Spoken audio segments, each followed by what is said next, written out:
How goes it today, Gary? Hey, son, how are you doing? I am good, buddy boy. Rain, sleet, snow, or shine, right? Yeah, How you feeling, man? not so hot. Yeah, well, But, I'm not complaining, right? but my life could be better if they'd released those records. They still haven't done it. Right on. Well, I got word from Congressman Womack's office yesterday. She's going to try to come by and talk to you if she hasn't been by yet. No. Okay, so she should be by. Good job. Good job, Jim. Yeah, so she's going to be by, and yeah, we'll just keep on rolling with the flow, right? Well, I'm kicking it up a notch today. Oh, really? How so? I haven't eaten. I'm not going to eat. Going to hunger strike until they release those records. By law, they have 7 days to get me an appointment. Well, guess what?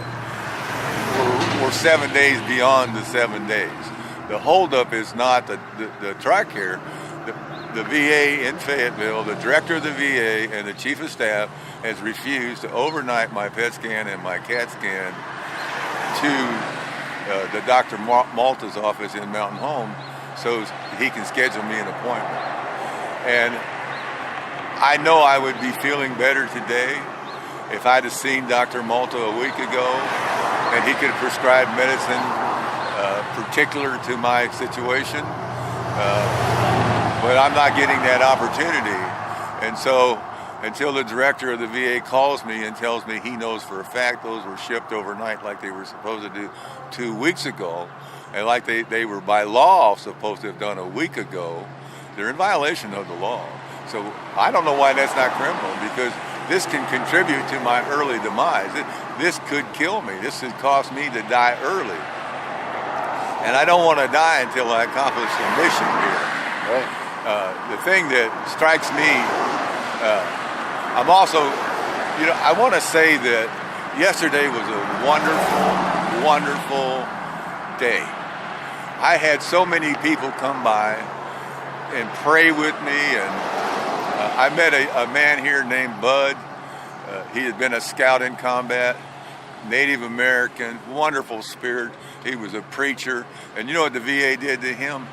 They called him, left a message on his recorder to get his affairs in order because he was terminal. How cruel is that? That's insane. Yeah, I mean, but I'm not the only one. As I said here yesterday, there was kids of Green Berets, kids of Rangers. It was tortured the same way. I'm not the only one. This is not just me. And the way they torture you is if you go to Congress, they really make your life a living hell. And you know what? They bullying me to a point where I'm gonna do the hunger strike. I will starve myself to death before I'll give in to them. I have no other recourse. Congress hasn't helped. You know, the only time Congress wants to talk about veterans issues is when they want our vote. And we stand up every time and we vote for them. And then they go to Washington, D.C., and we continue suffering waiting on the VA. And, the way it works at the VA is the bureaucrats get all these bonuses for running the VA in an efficient manner. Okay, so that's their scorecard.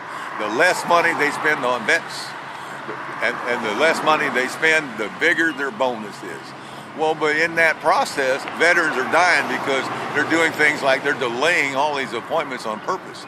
And they actually hold people in the primary care doctorship, in the primary care clinics, because all of the specialty clinics are full and they're 4 or 5 month waiting list, and so they hold them in the primary care clinics so that they don't get caught or found out. They have all kinds of, I call them dirty deeds and dastardly tricks, to preserve their bonuses. And today I'm calling for Congress, who made the law that gave them the bonuses, to take it back, because it's killing us. It's destroying us. We're being tortured. I say take it from the bureaucrats and give it to the beautiful, loving, heartful people that serve us daily in the primary care clinics, the nurses, the doctors, the x-ray technicians, the lab techs. These people greet us with a smile. They love us. They care about us. They show us compassion. The bureaucrats sit in their office. They never see us, so it's easy for them to torture us they don't have to, they can sleep at night because they don't associate a face with the vet that they've tortured and whose life they have ruined and ended prematurely. They don't have to do that. So I say, take the bureaucrats and fire them. I'm calling on President Trump. Please, President Trump, please get Congress to renege that bonus law to the bureaucrats and give it to the providers themselves, the ones who are in the trenches, the one who have a face at night when they go to sleep, the one who loses sleep over us, because I've had many of them call me at night telling me, it's honoring me and sponsoring me and giving me more and more information about what's going on over there. The healthcare workers who provide us the good healthcare are sick to death about us. I'm calling on Trump. Let's help them healthcare providers that want to give us good healthcare. Let's help them do that. Let's take the ball away from the bureaucrats who've dropped it time and time again.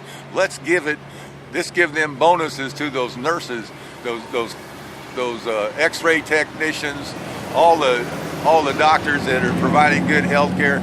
And let's tie it, instead of tying it to how cheaply you run something, how efficiently you run it money-wise, let's tie it to the veterans themselves get to vote for their healthcare worker, and you count all the votes when we give them, say like 1 to 5, 1 being terrible and 5 being the greatest, and let's let those numbers get them. Let's give the healthcare worker an incentive to give us better care, instead of giving the bureaucrat an incentive to take a longer vacation and drive a better car. Let's take care of the healthcare workers who take care of us.